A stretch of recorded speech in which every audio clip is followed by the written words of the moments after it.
이사야 44장 3절에서 5절 말씀을 가지고 목마른 자에게 물을 주며 라는 제목으로 우리 같이 하나님의 말씀을 나누고자 합니다.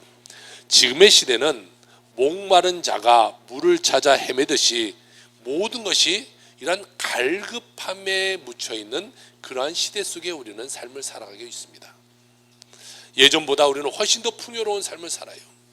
그런데 풍요로움 속에 물질에 대한 갈급함은 더욱더 심해진 그런 삶을 살아가고 있어요. 또 많은 젊은이들은요, 일자리를 강구하고 있어요. 가정에 또 편치 않는 그런 과정에서는 가정의 상처를 받고 살아가는 그런 사람들은 그 가정의 화목함이라는 것에 대해서 또한 갈급함이 있어요. 통계를 보니까요, 코로나 이후에 이런 통계가 나타났더라고요. 교인 3명 중 2명, 그러니까 약 64%는 현재 영적인 갈급함을 가지고 인생을 살아간다. 또한 72%의 기독교인은 앞으로 어떠한 특별한 영적인 체험을 갖고 싶어 한다라는 이런 통계를 봐요. 코로나가 지나면서 많은 사람들이 이 영적인 갈구함이 더욱더 심해졌다라는 것을 우리가 알 수가 있어요. 현대인들은 이 마음 가운데 외로움, 공허함 이런 것을 다 지니고 인생을 살아가요.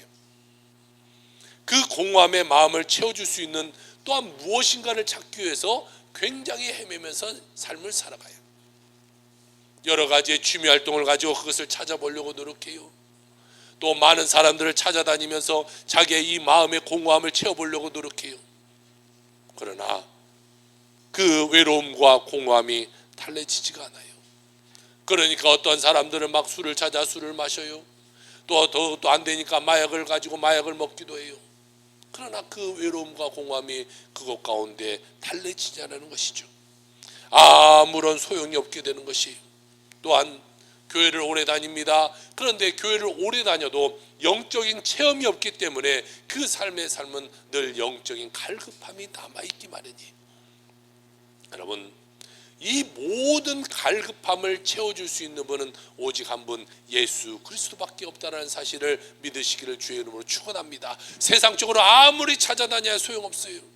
이 마음의 갈급함이 채워지지 않아요. 그러나 하나님을 만나고 하나님 안에서 체험할 때 여러분의 그 공허함이 채워질 줄로 믿습니다. 오늘 성경은 첫 번째 이 말씀을 하고 있습니다. 갈급함을 해소해 주시는 그 하나님에 대해서 오늘 성경은 이야기하고 있어요. 오늘 이사야 44장 3절입니다. 나는 목마른 자에게 물을 주며 마른 땅에 시내가 흐르게 한다라고 말씀했어요. 목마른 자에게 물을 준다는 것이, 우리가 영적인 갈급함을 가지고 주님께 나오면 그 자에게 하나님이 물을 주시겠다라고 이야기하고 있어요. 바꿔서 볼까요? 내가 목마름이 없어요. 하나님 앞에 갈급함을 가지고 나오지 않아요. 그러면 하나님도 우리에게 영적인 목마름을 해소해 줄 수 있는 물을 주시지 않는다라고 말씀하고 있는 것이죠. 주님만이 우리의 모든 이 갈급함을 채워줄 수 있는 분이 되는 것이, 물질의 갈급함이든 육신의 갈급함이든 마음의 갈급함이든 아니면 영혼의 갈급함이든 이 모든 것을 채워줄 수 있는 분은 단 한 분, 예수 그리스도 하나님밖에 없다라는 사실이죠. 주님만이 우리의 모든 문제의 해결자 되심을 믿으시길 주의 이름으로 축원합니다. 주님만이 우리의 구원자 되시고, 주님만이 우리의 처음과 나중 되시고, 주님만이 우리의 모든 것 되신다라고 말씀하고 있는 것이, 이사야 44장 6절은 이렇게 말합니다. 이스라엘 왕인 여호와, 이스라엘의 구원자인 만군의 여호와와 모아가 이와 같이 말하노라. 나는 처음이요 나는 마지막이라. 나 외에 다른 신이 없느니라. 하나님 우리에게 말씀하세요. 내가 너의 처음이고 내가 너의 마지막이야. 하나님만이 우리의 모든 것 되신다고 이야기하고 있어요. 그런데 우리는 자꾸 다른 데 관심을 갖는 거예요. 자꾸 다른 데 가서 또 나의 그 삶을 채워보려고 노력하는 것이, 사람 찾아다녀요, 돈 찾아다녀요, 또 명예 찾아다녀요. 그러니까 문제가 계속해서 우리 삶 가운데 나타나고 있는 것이죠. 아픔을 당해도 마찬가지입니다. 아픔을 갖고 계속 다른 것을 찾아다녀요. 그러니까 내 아픔이 낫게 되지는 않는 거예요. 모든 문제는 하나님 안에서 해결되는 거예요. 하나님 안에서.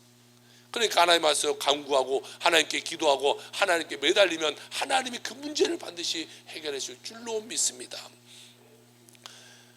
날마다 우리는 주님을 찾아와야 돼요. 그리고 주님을 믿고 의지해야 돼요.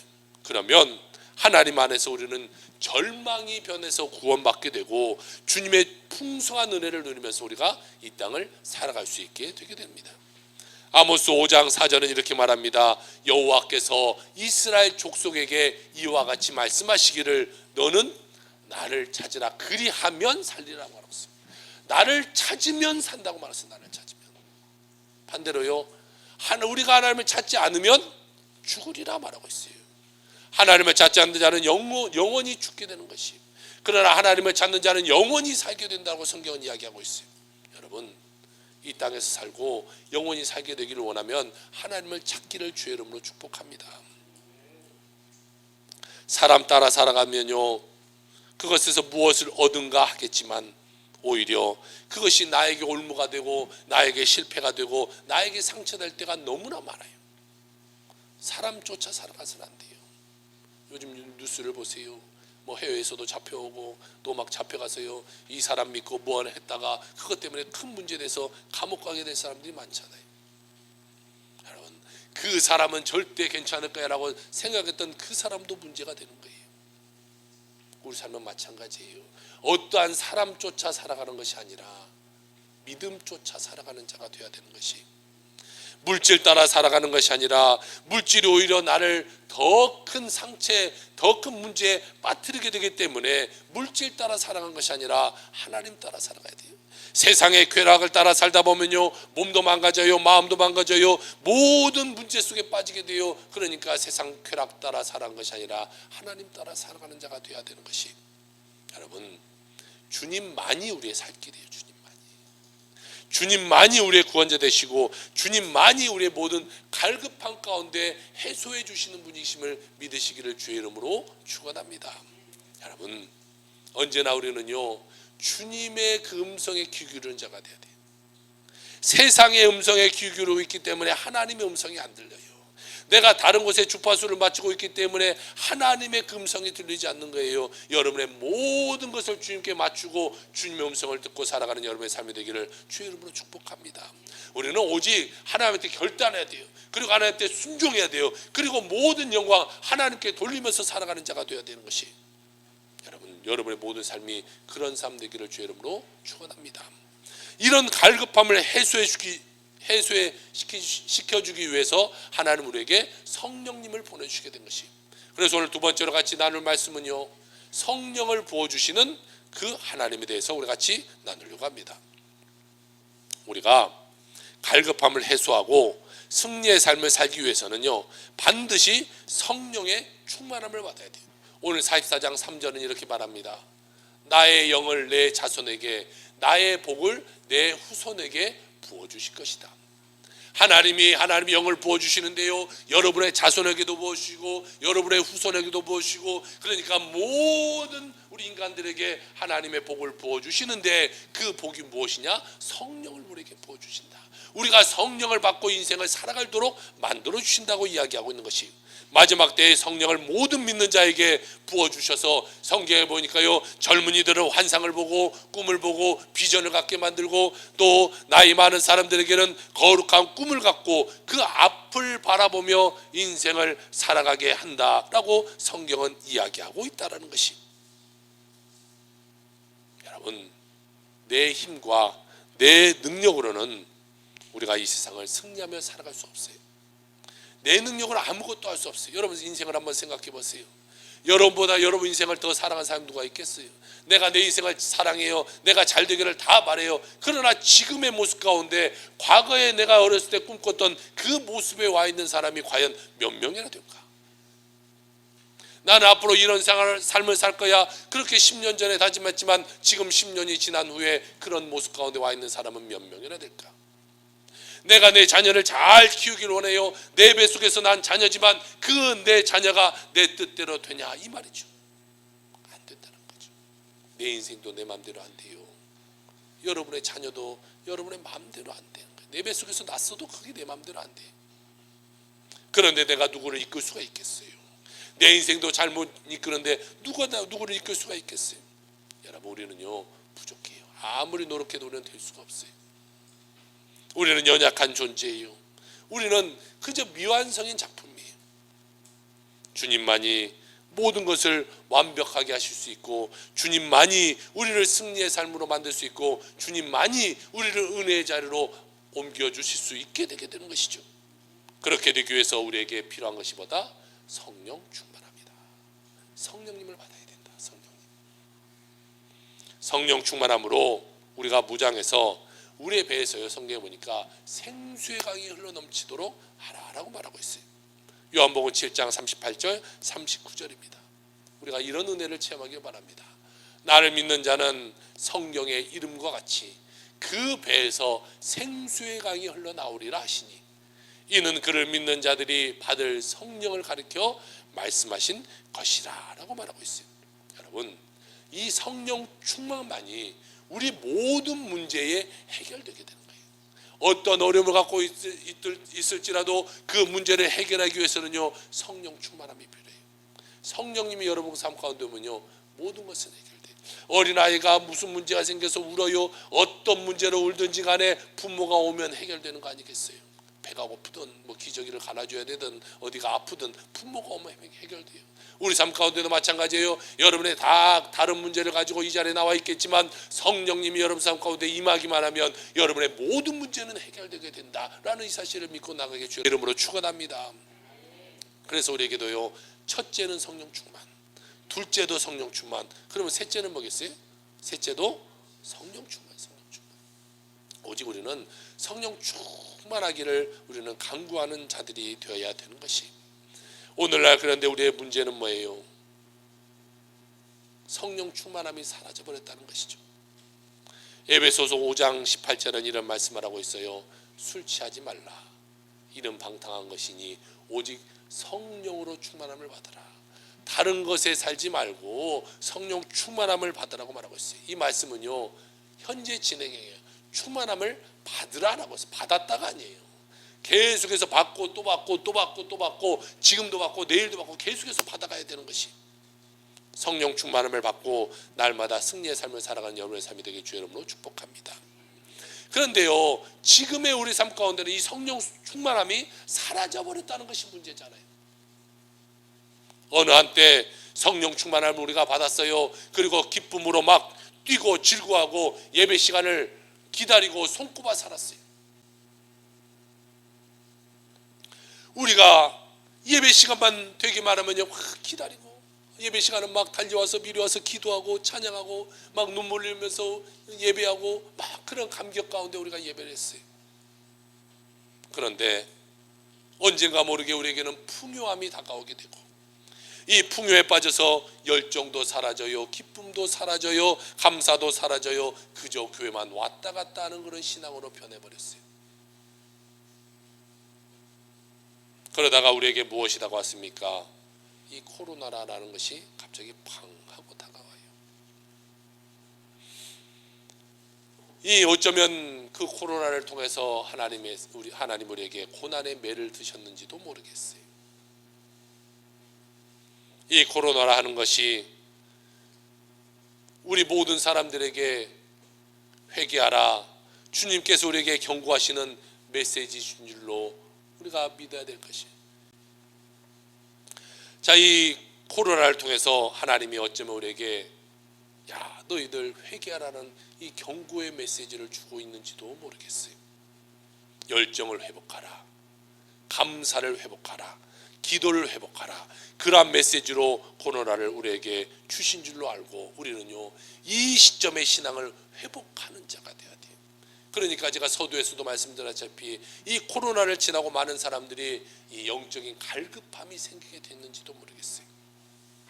우리 한번 과거를 한번 생각해 봅시다. 60년대에서 한 80년대까지는요, 우리나라에 이 교회가 열정을 가지고 기도했어요. 많은 사람들이 기도하는데 막 성령 충만해서 기도했어요. 밤에 와서 철야 기도를 하면요, 밤새도록 기도하고 새벽 예배에 나와서 새벽 기도할 때까지 기도하는 거예요. 그러니까 기도하다 보니까 새벽 예배하고 새벽 예배 끝나고 그때서야 집에 가서 막 밥하고 이제 그때서 하루를 시작하게 되는 거예요. 그때는 얼마나 간절했던지요, 많은 사람들이 다 목이 쉬어서 살았어요. 할렐루야 다 이렇게 말했어요. 교회 권사님들은 목이 다 맛이 가서요, 그 목소리가 권사님들은 다 똑같아. 다 목소리가 그랬어요. 그 당시에는요, 목소리가 할렐루야 이런 권사님들은 아유 저 권사님은 별로 은혜가 없어 기도를 하지 않았구나 라고 생각할 정도로 예전에 목소리가 다 그랬어요. 그런데 그런 열정이 언젠가는 사라져 버렸어요. 예전은 그 열정 가지고 기도하고 그 열정 가지고 봉사하고 그 열정 가지고 전도하고 해서 교회가 막 폭발적으로 부흥했는데요, 그것이 사라져 버렸어요. 통계를 보니까 1970년대 이 기독교 교인이 우리나라에요 200만 명이었대요. 그런데 10년 뒤에 통계를 보니까 200만 명이 10년 만에 800만 명이 되었어요. 그러니까 4배의 부흥이 일어났어요. 그렇게 80년대 초반까지 막 교회 부흥이 일어나고 막 기도가 뜨거워지고 전도가 열정이 있었어요. 그런데 1988년 올림픽을 치르고 난 다음에 우리 삶 가운데 풍성함이 자리 잡기 시작했어요. 그 풍성함에 우리 삶이 젖어들기 시작했어요. 그러다 보니까 우리에게 열정이 식어버려요. 금식하면서 부르짖는 그 기도가 사라져버려요. 그러다가 1990년 96년 7년 뭐 이때에 우리나라에 한 10년 만에 또 이제는 IMF가 다가와서 우리에게 어려움을 당해요. IMF가 지나면서 많은 사람들이 회개하고 주님께 다시금 돌아와요. 그런데 또 시간이 흘러요. 그리고 2020년이 되면서 우리에게 또 이제 19년 20년이 되면서 코로나가 우리에게 다가와요. 어쩌면 하나님 우리에게 또 한 번의 회개의 기회를 주시고 한 번 더 돌아오라고 기회를 주시는 건 아닐까라는 생각을 하게 돼요. 코로나가 다가오게 되고 예배하는 것도 나라에서 통제하다 보니까요, 이제 교회에서도 예배를 못했던 시절이 있었고 온라인으로 예배해라 이런 것을 나라 중에서 공고했던 시절도 있어요. 그러다 보니까 모여서 예배하는 것을 사모하게 되고 그 사모함이 우리 마음 가운데 조금씩 생겨나게 되고 이제는 코로나가 많이 잠잠해지면서 다시금 예배의 회복이 시작되고 있는 그런 시점 가운데 우리가 와 있게 되었어요. 여러분, 지금 우리는 회개해야 하는 삶을 살아야 돼요. 지금 우리는 다시 한번 믿음으로 돌아가는 그 시간이 돼야 돼요. 지금 우리는 사랑의 실천을 하는 그 시기에 왔어요. 우리는 기쁨과 감사로 하나님께 예배해야 될 그 시기 가운데 와 있다는 것이, 기도를 회복해야 돼요. 복음의 열정을 우리가 회복해야 돼요. 그래서 다시 한번 우리가 하나님에게 기쁨이 될 수 있는 우리의 기독교인들이 되어야 될 그런 시기에 있다는 것이, 여러분, 이 코로나는 언젠가는 소멸될 거죠. 그러나 그 기간을 우리에게 회복의 기회로 주신 것을 믿고 우리가 기도하고 성령 충만하며 회복하는 여러분의 삶이 되길 주의 이름으로 축복합니다. 우리가 조금 시들어졌던 이 신앙을요 다시금 끌어올리는 그런 시기가 되어야 되는 것이, 오직 감사로 무장해서 긍정적인 고백하며 세상을 변화시키고 우리 삶에 풍성한 하나님의 은혜가 넘쳐나는 여러분의 모든 삶이 다 되시기를 주의 이름으로 축원합니다. 세 번째로 오늘 성경은 말하고 있기를 존귀 여김을 받게 하시는 하나님이시다라고 말하고 있어요.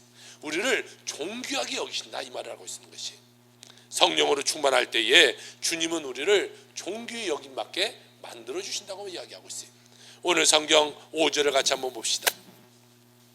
한 사람은 이르기를 나는 여호와께 속하였다 할 것이며, 또 한 사람은 야곱의 이름으로 자기를 부를 것이며, 또 다른 사람은 자기가 여호와께 속하였음을 그의 손으로 기록하고 이스라엘의 이름으로 존귀 여김을 받으리라 라고 말하고 있어요.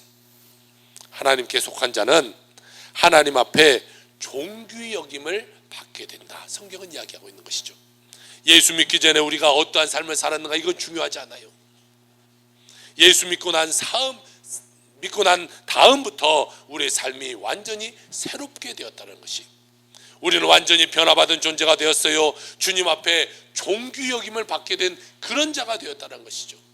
이사야 43장 4절에 보니까 내가 내 눈에 보배롭고 존귀하며 내가 너를 사랑하였은즉 내가 내 대신 사람들을 내어주며 백성들이 내 생명을 대신하리니 라고 말하고 있어요.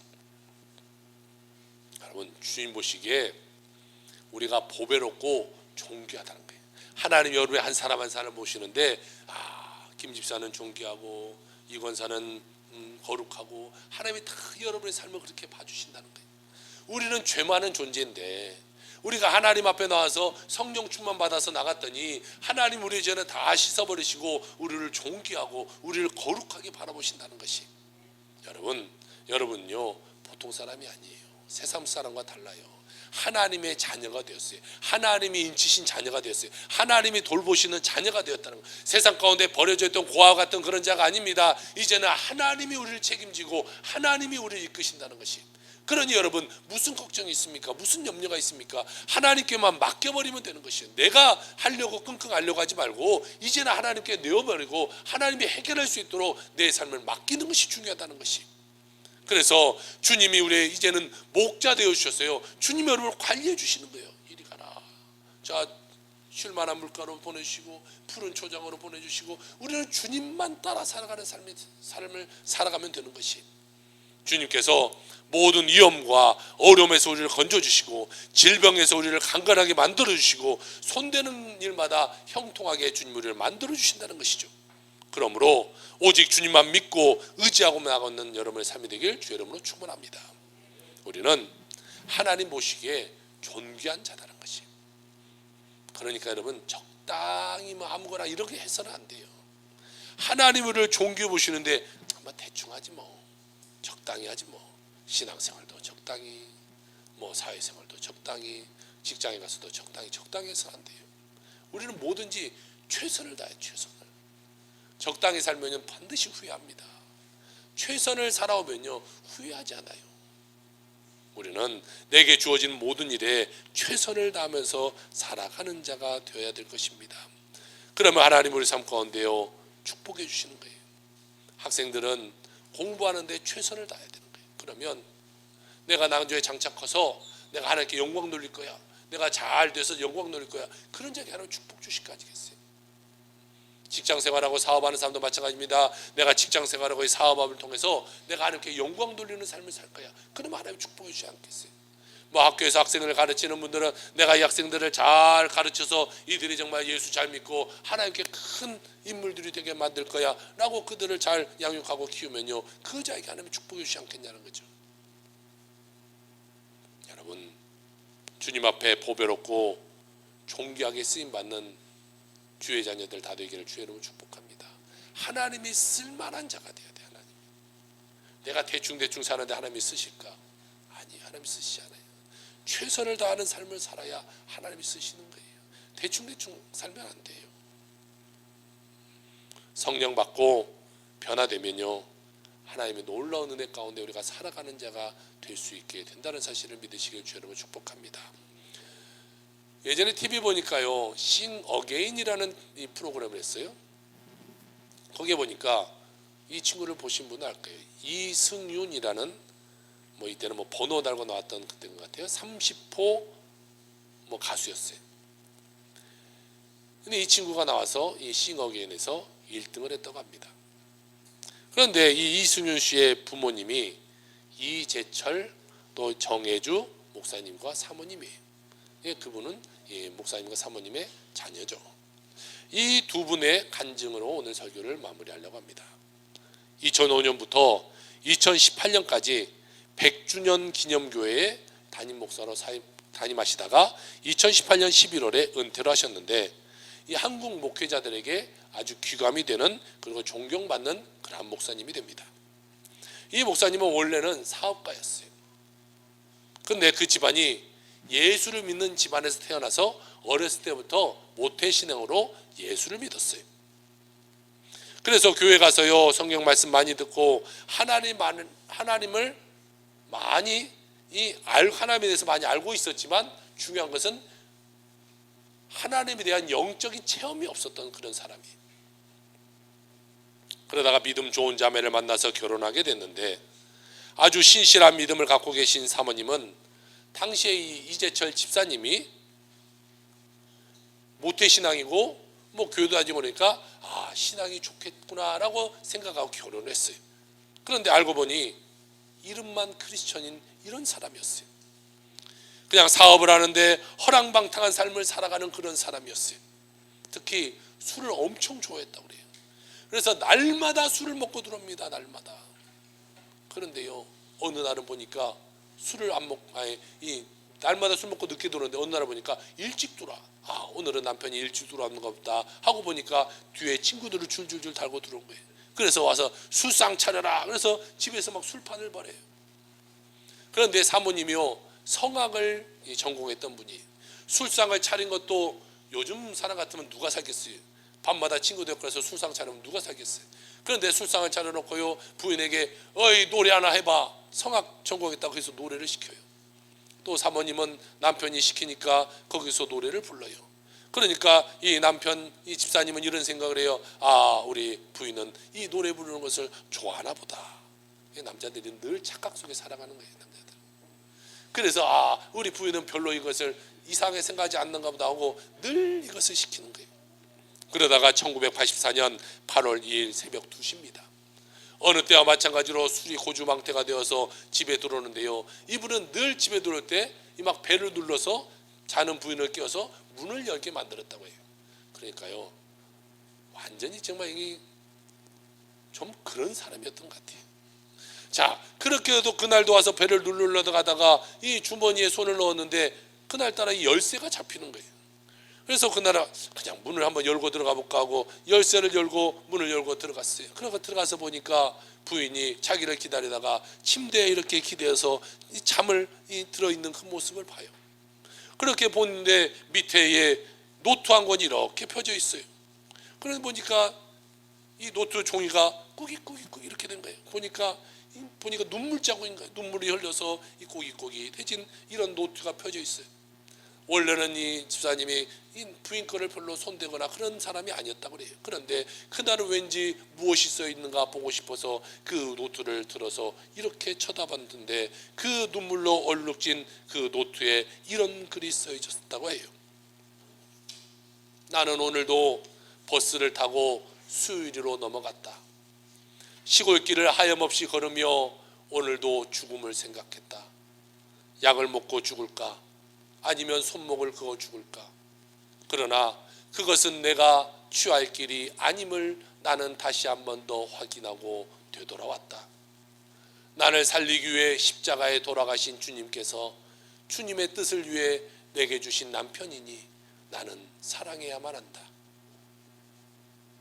나는 할 수 없지만 주님께서 사랑하라 명령하셨으므로 나는 사랑해야 된다. 주님 도와주세요. 나의 약함을 주님께서 잘 아시잖아요 라고 써있는 그 글을 봐요. 집사님이 글을 읽는 순간 무언가 한 대 맞은 그런 느낌이 들어요. 그래서 충격을 받아서 이 감정을 다스리지 못하고 있었어요. 자기는 모태신앙으로 태어나서 하나님의 사랑에 대해서 그렇게 많이 들었지만 하나님의 사랑을 체험하지 못했는데 자기 아내가 나를 이렇게 사랑하고 있는구나 라는 것을 알고 그 순간 하나님 앞에 팍 꼬꾸라져요. 이 솟구치는 감정을 추스르지 못하고 팍 달려가서 서재에 가서 막 웁니다. 막 울면서 이제는 아내가 너무 불쌍하고 자신이 너무나 추하고 한심스럽고 부끄러운 인생을 살게 된 것을 생각하면서 막 울고 있었어요. 하나님께서 끊임없이 내게 은혜를 주셨음에도 불구하고 사랑을 주셨음에도 불구하고 내가 하나님 배반하고 세상에서 허랑방탕하게 살아왔던 것이 생각나서 거기서 주님을 외치면서 막 회개하기 시작했어요. 나의 더럽고 추한 것 하나님 용서하여 주옵소서. 막 울고 있는데요, 누군가 와서 나를 다 이렇게 감싸 안아주는 거예요.